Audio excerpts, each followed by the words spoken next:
Bonjour chers amis de la culture, bonjour à tous les abonnés de PF Bonheur TV. C'est toujours un grand plaisir pour nous de vous retrouver dans vos maisons pour que nous puissions parler de la culture de notre pays, donc de nos artistes. Aujourd'hui nous sommes à Montréal, au Canada, dans la province, la belle province du Québec, et nous sommes précisément à l'aéroport Montréal-Trudeau pour accueillir nos artistes.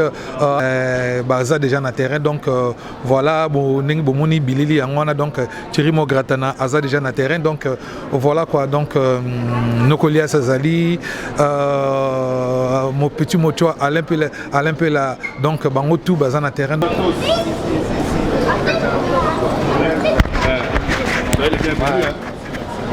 Mon Gratana toujours. Ouais, j'ai les guinées. Ouais, j'ai quitté pour PPL vraiment, franchement, j'ai super bien. Donc, pour nous donner la carte à Montréal. Donc, nous les a samedi et dimanche. Ouais. Tu peux nous tout balinga wenge musique. Donc, bah, vraiment, bah, capable de répertoire, bah, nostalgie, c'est belé quoi. Donc, bah, bazo ya basi la nini na ngo bomeli bango parce que la nostalgie na yo belé dans Montréal, mucho bazo zela o makasi. Bah, basi la nini na soirée. À part ma kama wenge na no ba kila mo gros ezali, bah nostalgie vif ezali, bah alaine et betama. Donc voilà quoi. Minga le bezaté, donc toi on a fait nanga Alain Pela, bah fait nanga Emile Alias, tous on a bango. Donc on a bien c'est bah belle fille tout à Montréal vraiment, bah beau garçon, bah ya ba beta en forme danger. Donc tout on a samedi na dimanche, donc qui bébé ma bé. Samedi na dimanche, bah belle fille, bah vrai Dieu à Montréal pour on a un rendez-vous. Merci. Mais à part ça, maramou monsieur Esika oyo na Montréal na les monate. Maramou Esika ba surprise belé zali, ba solo musique ta biso ba créateur, biso le ba mingi biso le ba mingi na linanda ndé. Donc pour ba monde makamango ba vivre en haut, donc faut ba ya samedi na dimanche pour ba yo ba création sous pour te vendre peine ba Europe pour moi belé, donc ba création c'est que c'est belé donc Wenge musique à pourcent tout fan dans Nokolias, donc ça veut dire que non, donc la création c'est peut-être belé, donc tu vas y avoir des décidé bon c'est que le marquage. Vous avez Olemba, mais ton joyau, tête reposée, parce que Marmeza est belé au sol. Merci beaucoup. Merci beaucoup. Merci. Donc événement ESA, il y a Makassi. Alors si c'est la première fois, n'hésitez pas à abonnez-vous dans notre chaîne PF Bonheur TV et activez toujours la cloche de notification pour ne rien manquer. On vous donnera plus d'informations, plus de détails.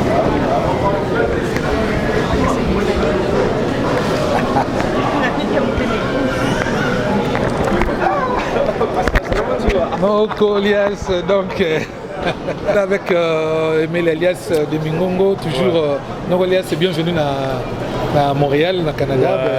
Merci à trop. Bon, tout comme ça, nous sommes Zambé. Parce qu'il y a un homme qui est dans moment tel, dans temps tel, Emile Alias. Alain Pela, mon gars, tu as masse tout au Canada. Donc moi je rends premièrement grâce à Dieu. Et puis merci à Stella Mukendi, merci à yo patience. Tu m'as vraiment beaucoup aidé dans notre visa Mboro. On est ensemble toujours. Canada comme il boit vraiment et puis que gars il bangue signal une force sur la Je te dis la vérité. Non mais la procédure c'est normal donc voilà. Procédure comme il dit la bilamba la ngai on bilamba cher boy yo ba bilamba aux alango yo le salaire nous abonne bilamba oyo. Si n'a évité si Canada comment tu n'as pas je sais pas donc ça m'a vraiment étonné. Bon vraiment on te laisse se reposer puis tu vous avez le temps à faire l'interview mon bon. Alias d'abord impression à yo temps quitter ma télé. Na vu dans la commission en Zambie. Puis na remercié bino ba na Canada tozali toyé donc oyo c'était la baki yango isalami. Donc baya ibeli baya pour soutenir la musique congolaise parce que tout ça là on est la musique congolaise. On est venu ici pour nous ça là on est la musique congolaise. En tout cas tu vous a stressé, vous a peu fatigué, tu vois les yeux puis na ba contrôle. Tu le temps 3 heures du temps. On comprend tout ça on a quand tout ça aux élayo.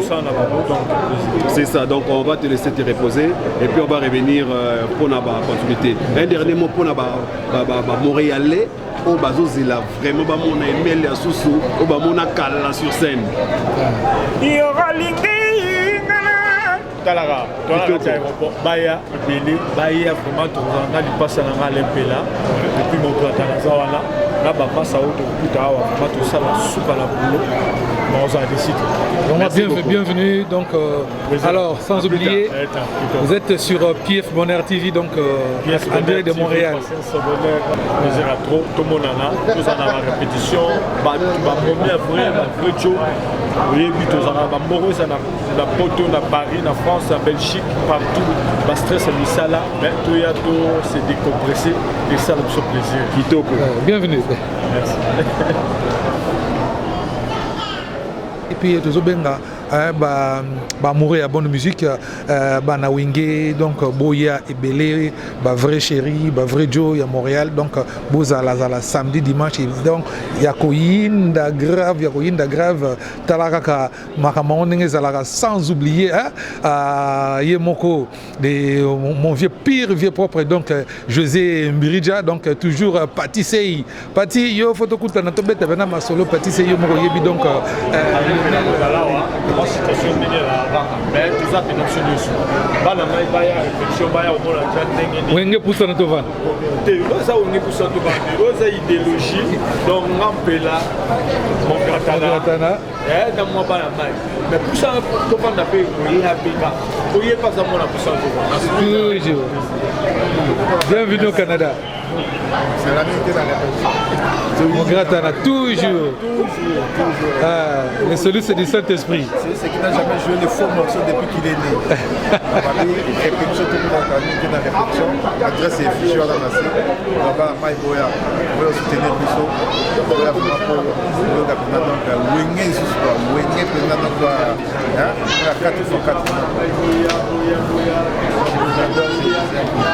Voilà, chers amis de la culture, abonnez-nous sur PF Bonheur TV. Donc, comme promis, tous abonnés à l'aéroport de Montréal-Trido à Montréal, donc Terimo Gratana.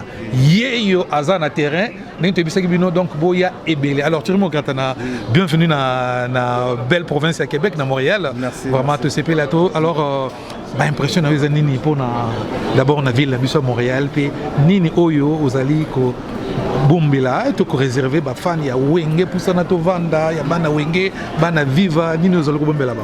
En tout cas pression à Montréal déjà la moyenne déjà donc à Kaisa Kitoko to connu très bien immigration donc tout l'équipe Bamako donc franchement beaucoup ça Kitoko trop ben il on a bombé la penza bana wenge pour ça na to vanda donc mikolo donc to bini sabango na système ya makambo belé quoi. Donc ma création est BD parce que moi en Europe tout ça vraiment actif tous les samedis tous les dimanches donc on va mixer mon beau tout ça actif ça veut dire que non ma création est BD ma surprise est BD dans concert au bah c'est bien assez capé bakisami donc ma façon est BT les mususu pe to colisser pe maïle donc là on a bien ce qu'on a à Montréal vraiment bazangate samedi dimanche bah vraiment pour découvrir vraiment makambo auto et bango pour tout ce que ça va on a à Montréal. Mais tu remontes peut-être tous une appel levé n'eng beaucoup mieux pour la peine pour ça pour fanda pour la calme pour que tout passe vraiment tout ça la interview pena posé calme mais aujourd'hui ceux qui connaissent l'émission moi bref historique il y a musique congolaise aujourd'hui ningini ezali kotambola d'abord na niveau Europe et aussi na niveau ya Kinshasa bien na niveau à Congo na niveau Europe babi faut être cimetière musicien mais apparemment bino et ningini beaucoup namito pour babi pour être cimetière musicien mais bino oui bobeta mais ezana ndenge wana ezana encore façon de bato baloba ka pour être cimetière musicien oyemo alinga kufa neti biso tozana biso cimetière to kufa na biso te parce que to beta ka tu beta tous les samedis na beta netinga na beta na Emile Alias tous les samedis tous les dimanches na appena fait na Rambo tout est tourner aux États-Unis tous les pays en Canada na beta appena fait na Willow donc mission na poto tu va mission moto comme neti barequin donc tu na boké c'est pendant fixé donc fait moto na posa na abenga tout ça les contrats na kena beti donc ce que yo moko linga que non olala mais ce que lingi pendant que non botama pendant ndeba ba pendant makila ba artiste donc poto vraiment ils a place aux musiciens pour s'émerger bien na ba qualité bien donc na ba valeur bien quoi pour moi ba musicien musuna qui ne zaka que non obete pas mutu donc oza kuna contraté hein donc ba ko futa opete oza pena eloko lo bato oza poto ne biso de na poto a donc tu as des poto tu as pena ba deux qui n'approche donc comment obete musique à contrat on sali contrat na obete musique na donc la musique affiche des peines de tout le bas. Voilà, c'est ça qui fait la différence entre un amateur et un professionnel.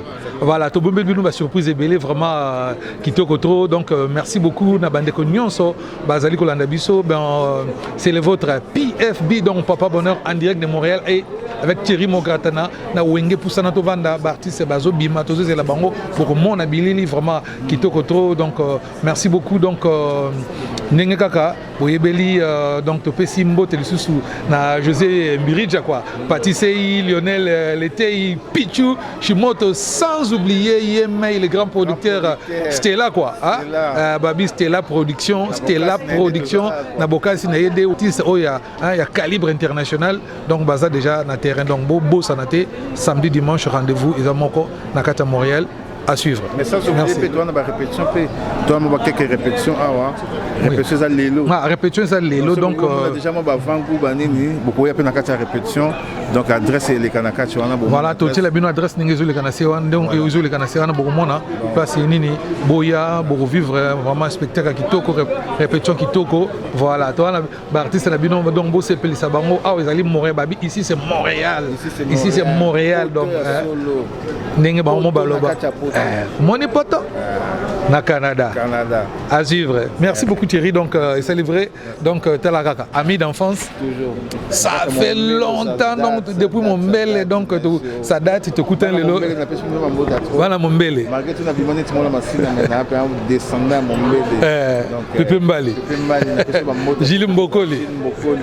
Bedo Nyamonsi. Mais vraiment. Na biso ba Willy Pensien mais vraiment qui osé na kata certes na bino ngoyo donc Bazoebela donc voilà vraiment voilà bana mambele bozanga te samedi boya bana masina na biki bozebele bozanga te boya bana wenge fa to bengisi bino pel susu bana njili bino mo boyibi bana njili biso ko te ko ya raté ba bin njili pas forme banda betan forme yaka yokandu le binande c'est la poto biso mo bana njili donc voilà, merci beaucoup Thierry, vraiment tu tiki au paiement et tu ça la vraiment interview après. Merci beaucoup. Merci. Abonnez-vous sur la chaîne YouTube PF Bonheur TV. Papa Patience Fayoulou, Papa Bonheur. Quelle initiative! Lekele.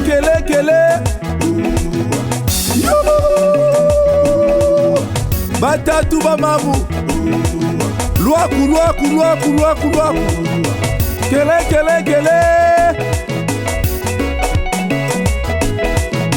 PF Bonheur TV. La nouvelle chaîne. Abonnez-vous. Woo! Laurette Tangou, la femme du président.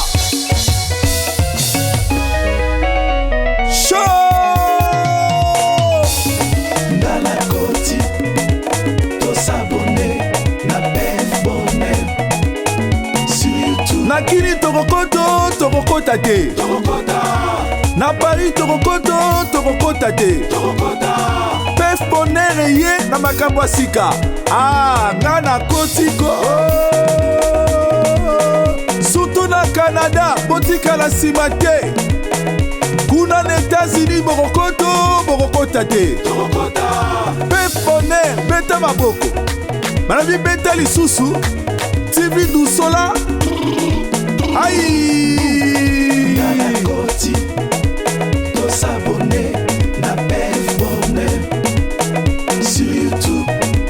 Alson Flore, Kimberley Fayoulou, est-ce que kotaka na PF Bonheur TV? Yebisanga na natuni yo. Nanakoti, to s'abonner. Patience Fayoulou, tomona maboko likolo Papa Bonheur. PF Bonheur TV. Pour la promotion de vos produits, contactez PF Bonheur TV. Élevez les mains s'il vous plaît. Maintenant dansez. Abonnez. Tous abonnez. Abonnez-vous. Tous abonnez. Abonnez-vous. Tous abonnez. Abonnez-vous. Tous abonnez. Wapio. Fansas Kasaunda la mama mokonzi. Ale kita, ale mata. Pef Bonheur kende Pef Bonheur mata sur YouTube nakotala nsima te beta maboko beta lisusu sote mpo na Pef Bonheur navigue kota na internet banda kotala banda koseka banda kosola banda koseka en direct moninga koti kati na yo yo mpe kota kati na ye eza te bakoti mpa na yo ekomi na tour ya Pef Bonheur okomosala bareserve ah mame mutima mutima